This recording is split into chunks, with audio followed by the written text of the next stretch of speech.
Help me to complete my first 1,000 subscribers. She laughed first. My boss laughed second. And in that exact moment, I realized I had been the punchline for 2 years. That laugh didn't echo. It settled. Heavy and final. My name is Daniel Frost. I was 40 years old when everything I thought was stable collapsed in under 10 seconds. I worked as a procurement lead for an architecture firm in Portland. I had been married for 9 years. The joke happened at a casual Friday gathering in the office lounge. Nothing fancy. Pizza boxes on the counter. Cheap wine. Music playing from someone's phone. These were the kinds of events meant to feel harmless, work pretending to be family, and my wife had come straight from her office.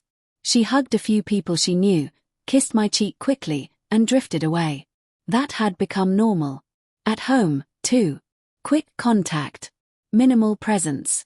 Long stretches of silence filled with routine. We hadn't argued in months.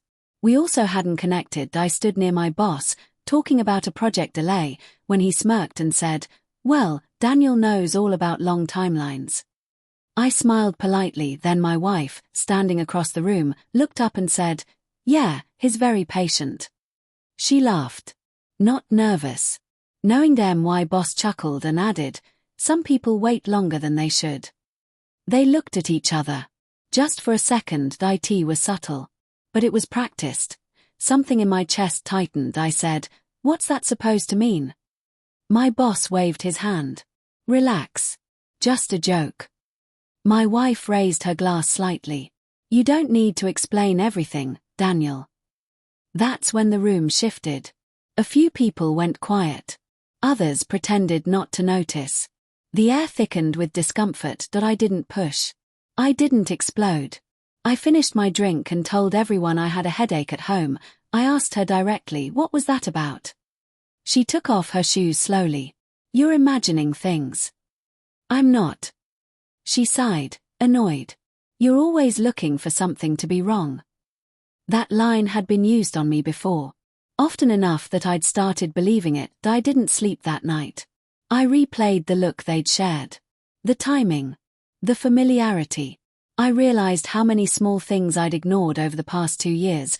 Her sudden comfort around my boss, the way she defended him, the time she'd mentioned his name casually at dinner. 2 days later, I checked our shared tablet. I wasn't proud of it. But something had cracked. The messages weren't graphic. They didn't need to be inside jokes. Private references. Plans disguised as meetings. 2 years worth. I confronted her that evening. No yelling. No accusations. Just the tablet on the table between us. She didn't deny it. "I never meant for you to find out like this," she said. "How long?" I asked. 2 years. With my boss. She nodded. I sat back, dizzy. "Why?" She thought about it. Actually thought. "You were convenient," she said finally. "Safe. Predictable. I didn't want to blow up my life." "And my feelings?"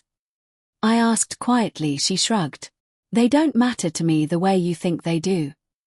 That sentence didn't sting. It erased. The confrontation with my boss came the next day. I asked him into a conference room. "Closed the door." "You've been sleeping with my wife," I said. He didn't look surprised. He looked irritated. "Daniel," he said, "this is personal. You shouldn't bring it into work." "You made it work." He leaned back. "Look, I didn't think you'd take it this hard. These things happen. You joked about it." He smiled faintly. That was harmless. That was the moment I understood something important. Neither of them thought they'd done anything wrong. I went home and collapsed on the floor of the living room. No tears at first. Just a hollow ache. A loss of identity. I realized I'd spent years shrinking, making myself easy to betray by being endlessly accommodating. That was the turning point, not rage. Clarity. I stopped asking her to explain. Stopped asking him to acknowledge. I stopped chasing validation from people who had already decided I didn't deserve respect. I met with HR calm. Prepared. I didn't ask for revenge. I asked for boundaries. An internal investigation followed. Quiet. Controlled. My boss was asked to resign weeks later. No announcement. No drama. Home, I filed for divorce. She looked stunned. You're really leaving? Yes.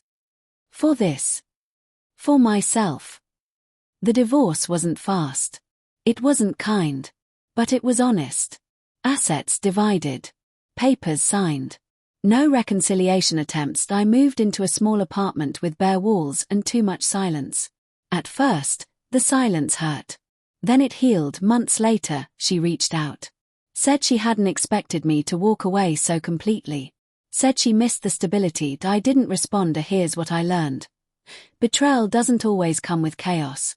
Sometimes it comes with laughter. With shared jokes you're not meant to understand. When two people can laugh together at your expense, the relationship is already over.